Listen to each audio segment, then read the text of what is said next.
মজা। আর বই খুললেই না বড্ড আমার ঘুম আসে। না ভাই, পড়াশোনা করলে বড় হয়ে যায়, খেললে সময় নষ্ট।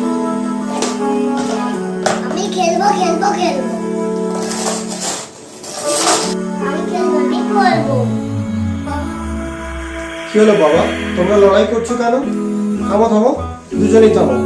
আমি একটা কথা বলি, তোমরা দুজনেই মনোযোগ দিয়ে শুনবে, ঠিক আছে? খেলা মনটা ভালো করে, আর পড়াশোনা মস্তিষ্কটাকে ভালো করে। দুটোই আমাদের প্রয়োজন রয়েছে, বুঝলে বাবা? বাবা বাবা, আজকে আমি খেলবো।